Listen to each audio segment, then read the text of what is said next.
C'est l'heure de la chronique satirique de Pascal Bernheim. Bonjour Pascal. Bonjour. La vie que je mène depuis quelque temps m'a plongé dans un état d'esprit bien particulier.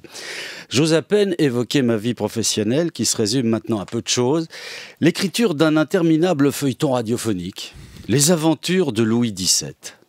Comme les programmes ne changent guère à Radio Mondiale, je m'imagine au cours des prochaines années, ajoutant encore de nouveaux épisodes aux aventures de Louis XVII. Voilà pour l'avenir. Mais ce soir-là, à mon retour du Café Rosal, j'ai allumé la radio. Fin de citation. Oui, j'ai comme l'impression que vous êtes en train de vous demander ce que je vous raconte. Oui. Eh bien, je vous raconte du Patrick Modiano. Ah. C'est du Patrick Modiano, oui. C'était le début de son roman Vestiaire de l'enfance, paru en 1989. Dès maintenant, donc maintenant, top, même si vous ne pourrez toujours pas prétendre avoir lu un roman du récent prix Nobel de littérature Patrick Modiano, puisque vous n'en avez pas lu, au moins pourrez-vous vous vanter d'en avoir entendu un petit bout à la radio. Oui. Voilà. Car je ne voudrais pas que vous vous retrouviez plongé dans l'embarras, comme la ministre française de la Culture, Fleur Pellerin, qui, elle, se noie dans l'embarras, comme une tige dans un vase, tant la presse lui maintient la tête sous l'eau, vous voyez. Quel acharnement, mais quel acharnement! Jusqu'au début de cette chronique, moi non plus, j'avais rien lu de Patrick Modiano. Maintenant, j'ai 10 lignes d'avance. Yes! Bon, je ne suis pas ministre de la Culture, non plus, d'accord.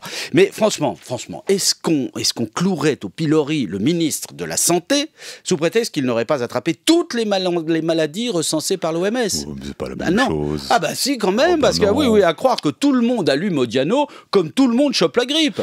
Sauf que pour la grippe, au moins, il y a un vaccin. Pour une fois qu'une politicienne, de surcroît ministre de la République française, pour une fois qu'une politicienne dit la vérité, tout le monde lui tombe dessus. Non, Fleur Pellerin n'a pas lu de roman de Patrick Modiano. Faut qu'on la coupe en tranches et qu'on cuise les morceaux sur la place publique. Alors que lorsque François, Nicolas et les autres nous miroitent que « Votez mes mères, vous aurez chaud cet hiver », non seulement personne ne moufte, mais il y en a qui prennent ça pour argent comptant. Mais ils n'ont pas fini de le compter, leur argent, ne serait-ce que pour se demander comment tenir jusqu'à la fin du mois. Notez, en Suisse romande, on est peinard. Si la France compte depuis peu 15 prix Nobel de littérature, oui, c'est pas compliqué. En prix Nobel de littérature, la France, ils sont premiers. Oui, toujours. Voilà. Enfin, souvent, régulièrement. Oui, non, mais là, ils sont premiers. Les États-Unis, derrière, je crois, avec 12, mais là, c'est la France en premier. Donc, encore une bonne raison pour être compréhensif avec Fleur Pellerin. Elle a peut-être lu les 14 autres, si ça se trouve. Non, mais on la tanne avec le dernier sous prétexte que c'est le dernier. Peut-être qu'elle a lu tout Claude Simon, Madame la Ministre. Claude Simon, je suis même pas sûr que vous sachiez qui c'est. Non, c'est qui ouais, il a eu le prix Nobel de littérature en 1985. Bon, il l'a pas lu non plus, je suis sûr. Mais il faut se l'appuyer. Je peux vous le dire. De manière de nouveaux romans, c'est du lourd. C'est du lourd. Alors, si elle a lu Claude Simon, chapeau, Fleur Pellerin. Donc, nous, en Suisse, disais-je, en Suisse romande, au rayon Nobel de littérature, il y a encore de la place sur l'étagère. 2, on en a eu. 2 depuis le début du XXe siècle. Et encore des Suisses allemands, bien sûr. Karl Spitteler en 1919 et Hermann Hesse en 1946. 1919, 1946. Tout de suite après les 2 guerres mondiales.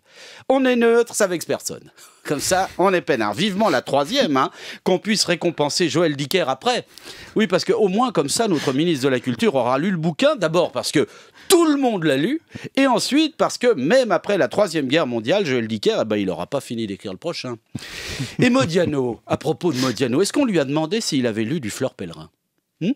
Le rapport de la ministre de la Culture de la République française sur le sort des intermittents du spectacle. Il l'a lu, Modiano?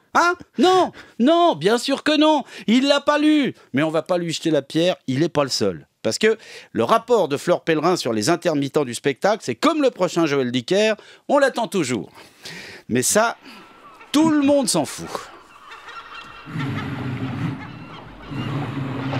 Et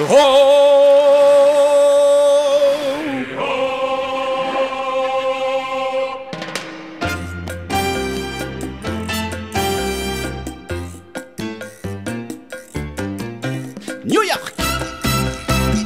Et je n'ai pas lu Paul Verlaine. Olé. Quand on me parle de La Fontaine. Oh yeah. Et j'ai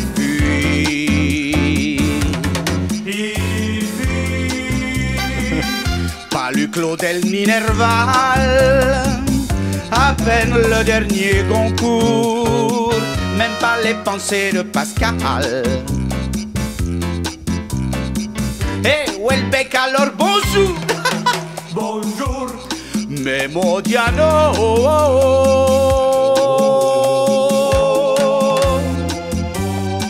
je lis tous ses livres, même les plus gros, et ce qu'il dit dans les journaux. Chez moi y en a du bas en haut. Tu es le plus beau Modiano.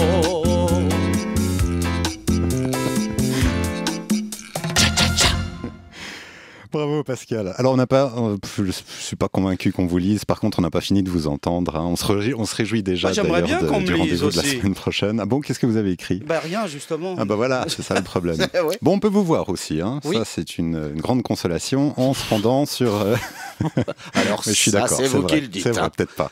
rts.ch// journal du samedi, où en effet on peut voir la vidéo de cette chronique satirique. Merci Pascal. Je vous souhaite un bon week-end. Pareillement, bonne lecture. Qu'est-ce que vous allez lire ce week-end, vous? Je vais lire l'annuaire. Il y a beaucoup de personnages, mais c'est assez sympa.